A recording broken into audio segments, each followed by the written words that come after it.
The briefing hall on the Starship Resolute hummed with the nervous energy of 100 cadets, each one eager to prove themselves worthy of the Galactic Exploration Corps. At the front of the room, Commander Lyrix's holographic projection flickered over the table, detailing the known Deathworlds, planets where no human had survived beyond initial contact. Lava-choked landscapes, acid rains, corrosive atmospheres, worlds that, by every known measure, should have been uninhabitable. "Cadets!" Lyrix's voice boomed, crisp and authoritative. "The lesson today is simple. Humans are fragile. Deathworlds are unreachable. Any attempt to colonize or explore these planets will result in total loss. It's a fact, established over centuries of recorded interstellar history." A hand shot up in the middle row. Lyrix's sharp gaze swept across the cadets. "Yes?" The girl was small, wiry, with dark hair pulled into a braid that swung over her shoulder. Her uniform was slightly frayed at the elbows, her boots scuffed. She didn't hesitate. "Commander, I've walked Earth barefoot." A ripple of laughter passed through the room. "Earth?" Lyrix raised an eyebrow, clearly amused. "And what exactly does that prove, cadet?" "Everything," she said calmly, her brown eyes steady. "I've walked across deserts where the sand burned like liquid metal, climbed mountains where the wind tore at my skin, and crossed frozen plains where the ice cracked beneath my feet. I survived. And I didn't wear protective suits, or carry life support units, or hide behind reinforced hulls. I just walked." Silence followed. Even the cadets in the back row, some of whom had been smirking moments before, now sat upright, attentive. "Barefoot?" Marcus, sitting next to her, whispered, half in disbelief, half in admiration. He had known her through the cadet program for 3 cycles, but even he hadn't realized the depth of her experience. "Yes," Evie said simply, "barefoot. Because the ground beneath you, it teaches you everything you need to know. Heat, cold, wind, pressure. You learn how to feel it, respect it, survive it." Lyrix leaned forward, his fingers steepled. The holographic Deathworld map behind him flickered, each red dot a planet deemed unsurvivable. "And you believe that walking Earth equips you to survive worlds that make Earth seem like a nursery?" Evie's hand didn't waver. "I don't just believe it, I know it. Earth is a small-scale death world in itself. If I can survive it barefoot, adapting to these environments, I can survive any death world. And I will." Marcus swallowed hard. He'd trained under some of the toughest instructors in the Corps, but Evie's conviction struck deeper than any tactical lecture or combat simulation.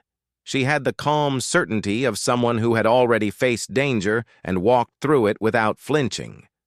Lyrix paused. "You claim to have survived environments that would kill most humans. Yet we have records of expeditions, well-equipped, well-trained teams that perished on every attempt to approach these worlds." Evie's eyes flashed. "Because they thought their suits and gadgets could replace instinct. They didn't listen to the planet, they didn't adapt." "I do." A murmur ran through the cadets. Some nodded, others exchanged skeptical glances. Marcus felt a surge of pride mixed with awe. Evie wasn't just defiant, she was inspiring. "Very well," Lyrix said finally, leaning back in his chair. "Cadet Evie, you will lead a reconnaissance mission to the next death world on our list, Zeta 9, a planet with atmospheric pressure 3 times that of Earth and surface temperatures fluctuating from 80 degrees Celsius to 120 degrees Celsius. Standard protocol would have any human incinerated or crushed before even stepping outside the landing craft. If you survive, the Corps will reevaluate our classification of death worlds." Evie nodded, her posture unshaken. Marcus felt his pulse quicken.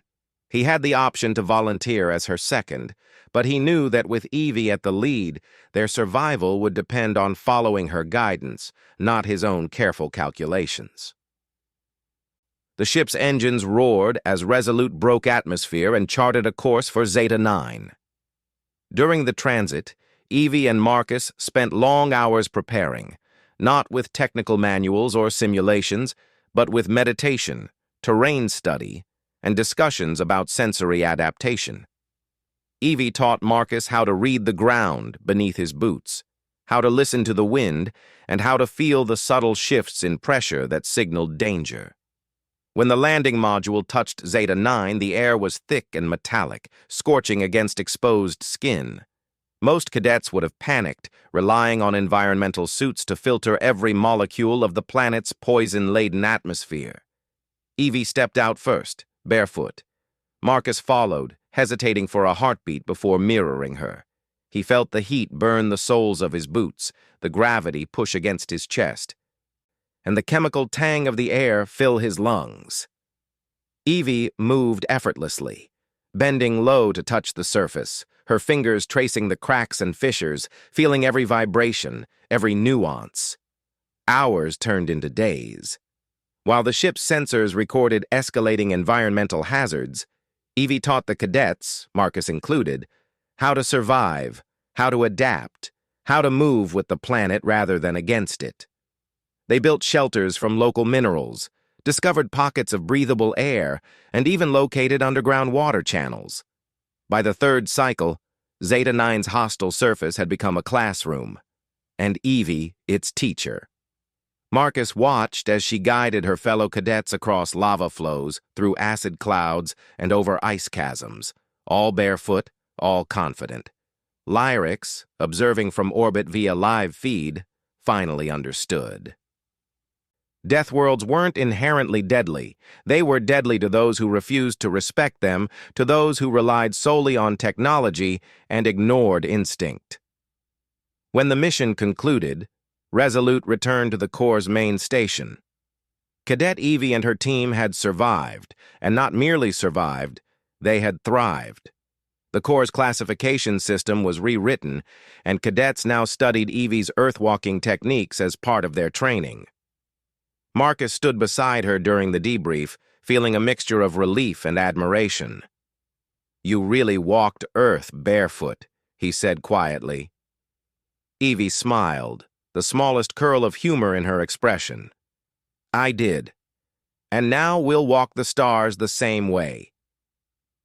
For the first time in centuries, humanity had reclaimed its place among the galaxies, not through superior weapons, advanced technology, or political maneuvering, but through the simple, undeniable power of human adaptability, courage, and instinct. And for those who had once been told Deathworlds were unreachable, one girl's barefoot journey across Earth had taught them that there were no limits to what humans could endure.